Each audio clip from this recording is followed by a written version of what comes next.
층간소음, 당신의 가족까지 위협하는 숨겨진 건강 악몽. 층간소음의 실체. 층간소음은 이제 더 이상 단순한 불편함이 아닙니다.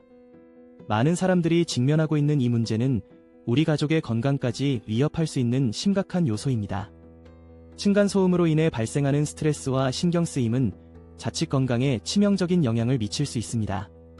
특히 소음에 민감한 아동 노인, 그리고 청소년층이 겪는 피해는 누적적인 심리적 고통으로 이어질 수 있습니다. 장기적인 건강 피해. 연구에 따르면 지속적인 소음 노출은 심혈관 질환, 우울증, 불안장애 등의 건강 문제를 유발할 수 있습니다.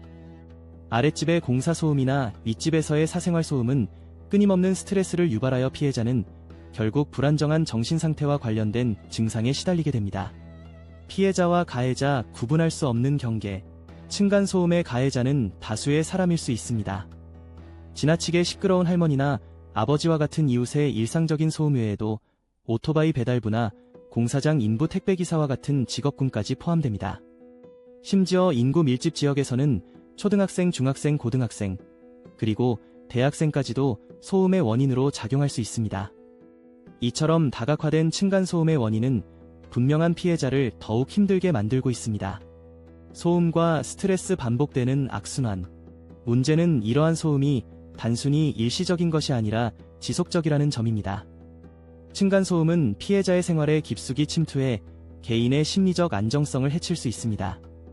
고통받는 피해자는 단순히 소음이 발생하는 집 아래에서 고통받는 것이 아니라 그로 인해 발생하는 만성적인 불안과 스트레스로 인해 삶의 질이 크게 저하됩니다.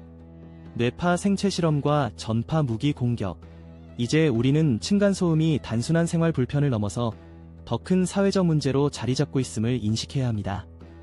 최근 연구들은 뇌파 생체 실험과 전파 무기 공격과 관련이 있다는 주장을 하고 있습니다.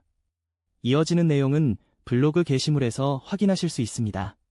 게시물 링크는 더보기란 또는 고정 댓글을 참고해주세요. 영상이 도움이 되셨다면 좋아요와 구독 부탁드립니다. 감사합니다.